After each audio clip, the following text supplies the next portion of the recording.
ecstatic even.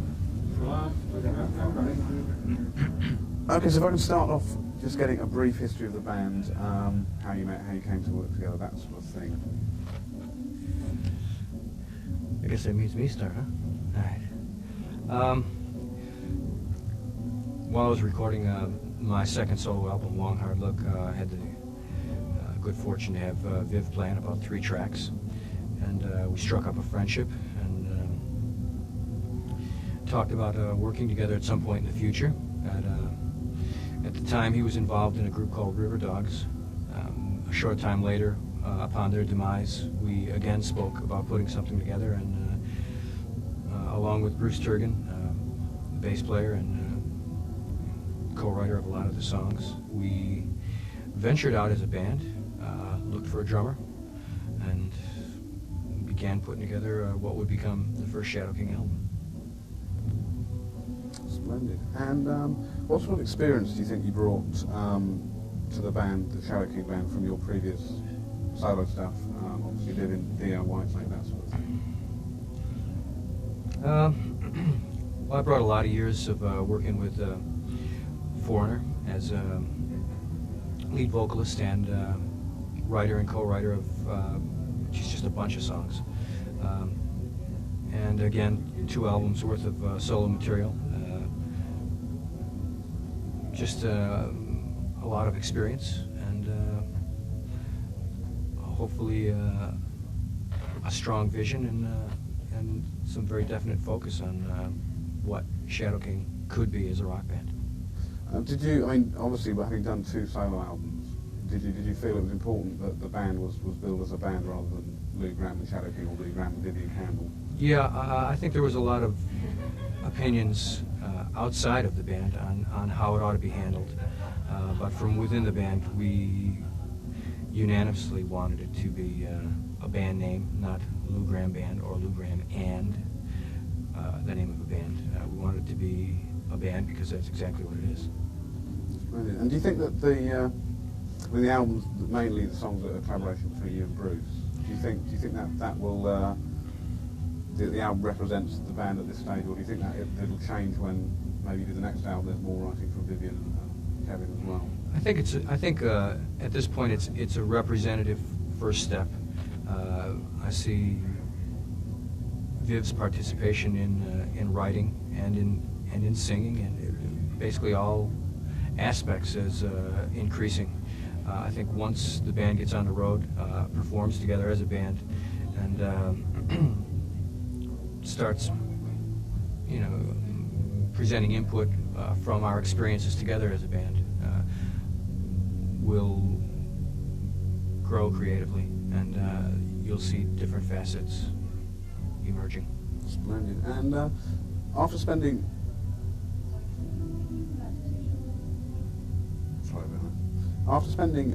all these did in obviously very famous and influential bands, do you ever feel there's any pressure on you when you're doing the album to surpass what you've done before?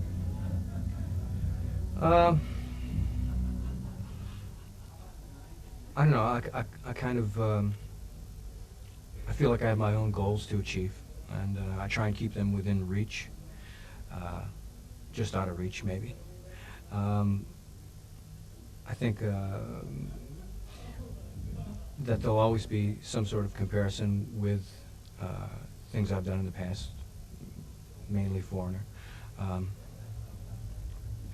But I'm very proud of, my participation in that band. But let's turn the page. We're on to something new.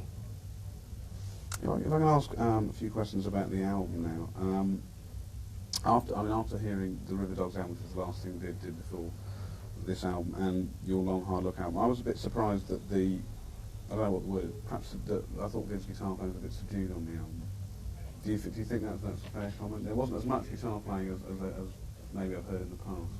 Well, when I listened to the River Dogs record now, I think I overplayed, because the River Dogs record was really something that I wanted to do, because it was a departure from D.O. and Whitesnake. It was a rock band that had a hard edge. It was guitar driven, but it wasn't a heavy metal band. It was very song oriented and blues influenced, and But while I was making that record, I kind of wanted to turn the corner, but I didn't want to turn the whole way, so I had a tendency to overplay. And now, when I listen to the record, it sounds a little bit overdone to me. So I'm very cognizant about, you know, what's appropriate for the song.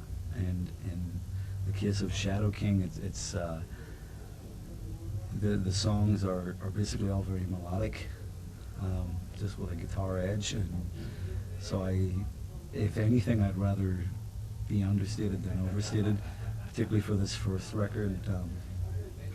I think, as you'll find tonight when we play live, I probably play a little bit more aggressively, and I'm sure I will on the next record. I don't consider that I really was too subdued on the record. There's maybe one or two songs where I tended to cater to the lesser rather than the more school of thinking, and it's just a question of what's appropriate for the record and what's appropriate for the band. Splendid. Can I check, is that t-shirt all right? Do you want to move that? It needs to be restart.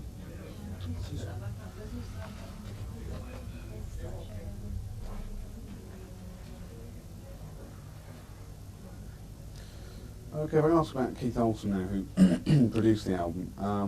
Obviously he's a very big name producer, but also, I mean, I thought with the experience you both got, and Bruce as well, you could perhaps have produced the album yourselves. Obviously, you know, putting the band together, you know where you're going, you know what you're doing. Did you feel that you needed someone else there that was not in the band, just to give an objective opinion? I think in the case of the first record, it was real important to have someone, because it was all just coming together, you know, all the people and the songs. And I think it was important to have someone who could be objective, but yet shared the experience that the people in the band have. And Keith was well qualified on a number of counts because he's produced a lot of very, very successful records, and he'd worked with Lou in the past on a Foreigner record. I'd worked with him briefly on some Whitesnake material, and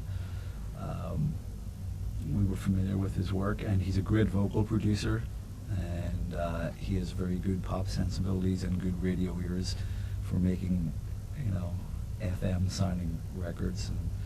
And his personality is also such that he's very up, and he keeps the atmosphere charged in the studio. And it's very, very easy after being in the studio for a couple of months to lose interest as well as lose direction. And he was always very fresh about it. So I think in the case of the first record, it was real important. Maybe in future records it won't be quite so important.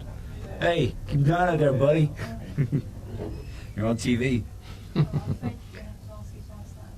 No. Sorry about that. That was very interesting. Shall I repeat myself? Yes, sorry. You remember all that? Yeah. Sorry Okay. about that. Maybe I can be more succinct this time. Yeah. If you could say producer and Keith Olsen so the viewers know. Okay. Yeah. What was the question? The question was about Keith being a big name, and I just wonder whether you ever felt that you had the vision and the ability to produce yourselves, or whether you needed someone to add that extra bit and be an outside person. Yeah, well, in the case of the first record, because it was a new band and because we were coming together to make this first record together, I think it was real important to use a producer and a producer with experience. And Keith Olsen was qualified on all counts because Lou had worked with him previously, as had I, and he has a reputation for producing good radio quality records and successful records, and he's a good vocal producer, he's a great engineer, he's very, very musical, and his personality was such that he kept things charged in the studio. Brilliant, that's lovely. And if I can ask now about Europe in particular, I mean, I wondered how you both felt personally about coming back to England and playing so quickly after the album coming out. I mean, do you think it was important to get back to Europe and play a show and show your faces again? Hell yeah. I haven't been here in 6 years to perform, and I remember the last time I was here with Foreigner, we did Wembley, and it was it was just really crazy, and we had a great time. And you know, I don't know where we're going to end up touring first, but I think this is a great place to start. What about you, Ben? I love playing in Europe, be it in England or anywhere else. I just find that the audience reaction is so different from what it is in America. I think it's a little bit easier to please an American audience because they go for the I think they just purely go for the night out. At least it's my experience in some of the bands I've been associated with, that I feel that you play an arena to 10 or 15,000 people, and people are responding to the event more so than to the band.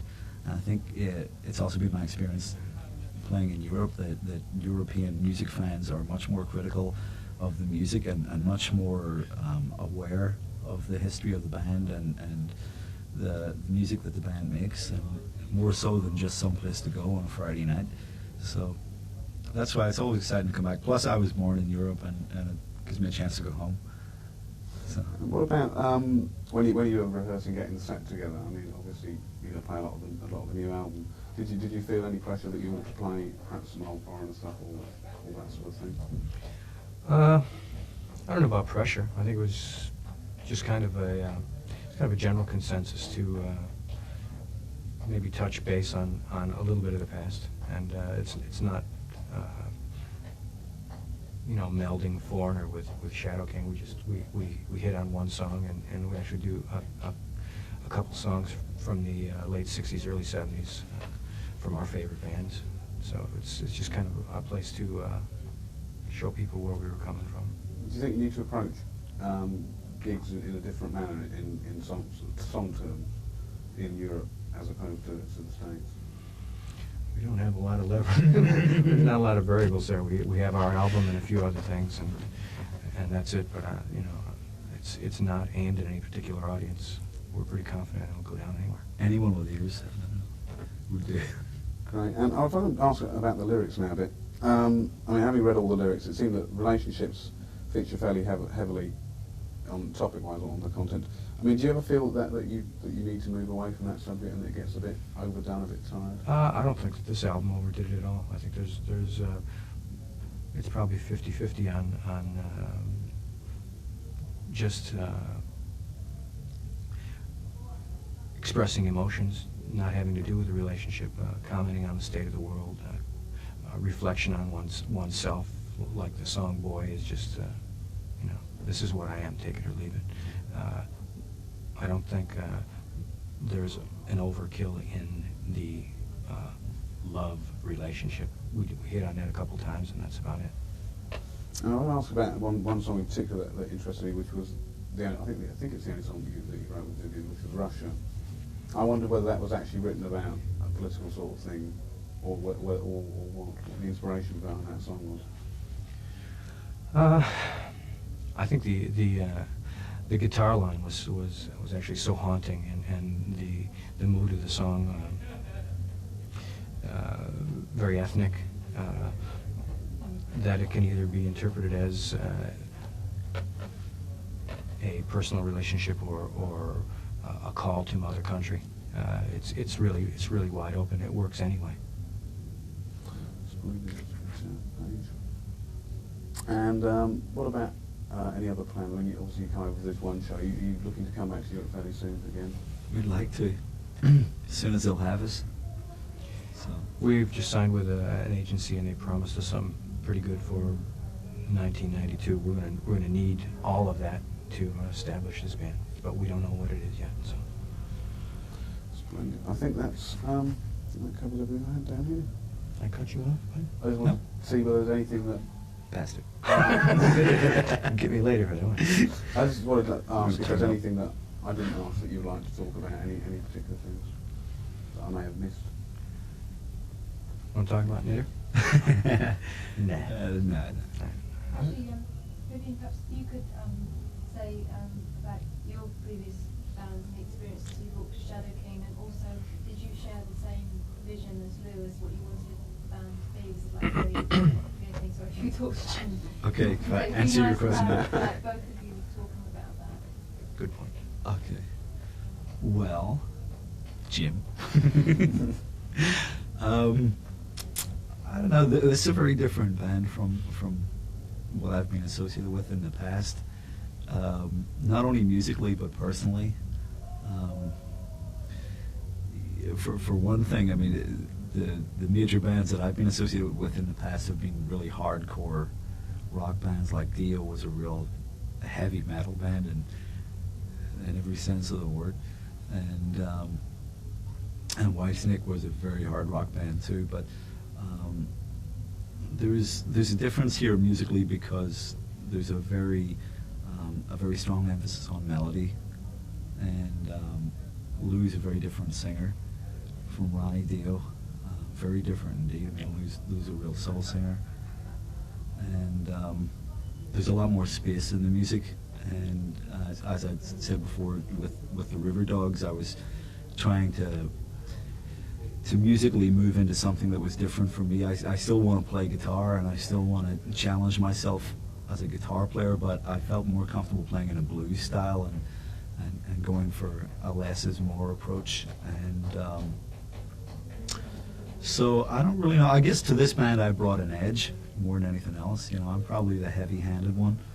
You know, I'll be the one who's going to be too loud. You know, or That's right. no. But other than that, I'm a funny one. You'll just do the vision bit as well. The bit about the vision. No, that was That good. was That's really excellent. happy with This song you mentioned just now, Russia. Mhm. Are you going to be playing that live Mhm. tonight? It would help us greatly if you could answer that again, Lou, because you didn't actually answer the statement. If you could say the song, you know, what you said about the song being inspired actually by the guitar. Mhm. Would you mind doing Sure. that one again for us? Because that would be nice. Yeah, if you just mention the song title. Okay. When Viv first played me there's a little cassette tape of this kind of guitar pattern he had. It struck me as being very ethnic and very infectious. And basically, we hit upon a lyric right away. The song was called Russia, and it doesn't have to be a real personal relationship type of interpretation. It could be a call to Mother Country.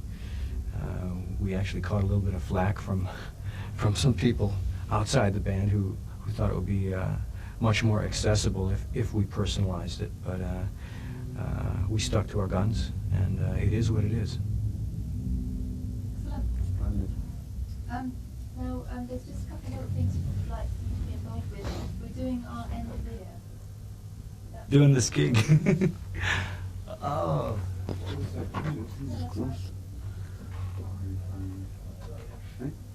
Jazz collapsing under this one. Jim, do you want to bring Yeah. questions? Do you want to start with the best thing that happened in rock music in 1910? The best thing that happened in rock music? That's the one that's got me stumped. I have Right. to start with the hard We one. start with the best LP of the year.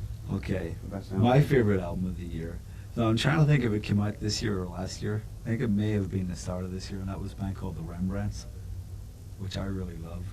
And the reason why I love it is because, you know, I love the Beatles and I love pop music in general, and I love warm sounding records, and it's a really honest sounding record. It was recorded actually on a demo format, basically a 16-track half-inch format, by a guy called Danny Wilde, who's a singer in the band, and it just sounds really refreshing to me in this era of overblown production, that a record like that could come across so well, at least as it did to me, and gets my vote. What about the best gig you went to this year?